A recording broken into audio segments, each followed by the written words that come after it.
a little bit. I don't want my editor to see this and get any inkling of what I'm doing. Yeah, I started it a while ago. It's actually a book I abandoned a while ago and got really down about. I couldn't figure out how to do it. And when I was writing The Story of a Marriage, I figured it out. I think you do that. You figure out the way into a book, and had a more comic tone. And it's, I will say it's a time travel novel, which won't describe it at all when you finally see it, but that's the best I can do.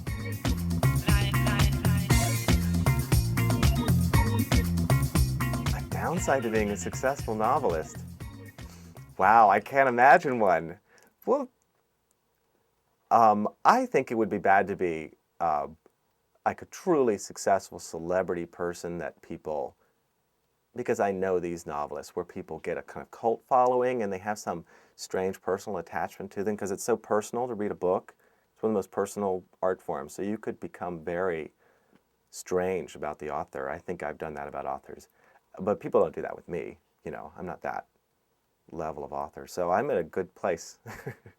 You know, people will email me and say wonderful things or call me up because I'm still listed. But I don't get any of the weird stuff.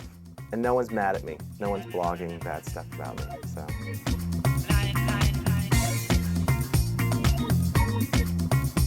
For sure it is. I mean, you talk to...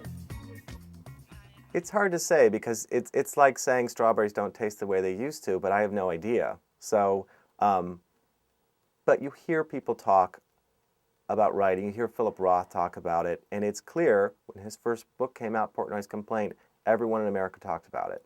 You know, not just people like you and me, but everyone.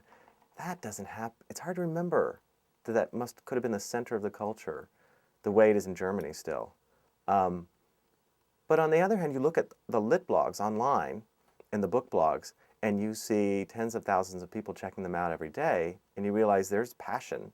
You know, they're getting angry about stuff, they're getting delighted and enthusiastic about stuff, so the passion's still there.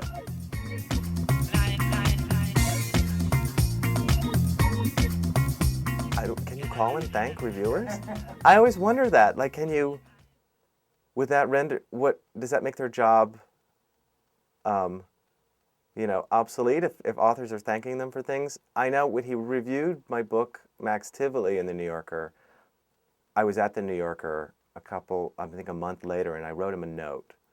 And I said it was like having an older brother in high school who tells everyone that you're cool and not to mess with you. And that it made it so much easier for me. And that was the best I could do. I think I might get a chance to interview him in the coming months, and I'm definitely going to take him up on that.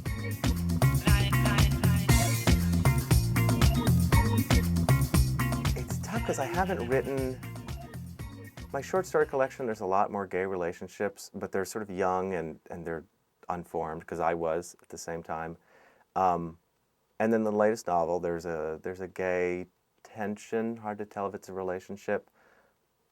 It's strange that I enjoy writing about straight relationships a little more. I think it's because for something like Max Tivoli, it was already hard enough to write about a man aging backwards that I just couldn't complicate it too much.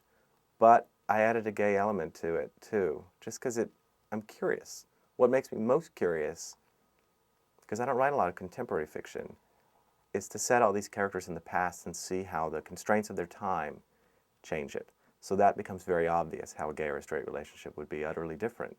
But in contemporary times, they wouldn't be so different.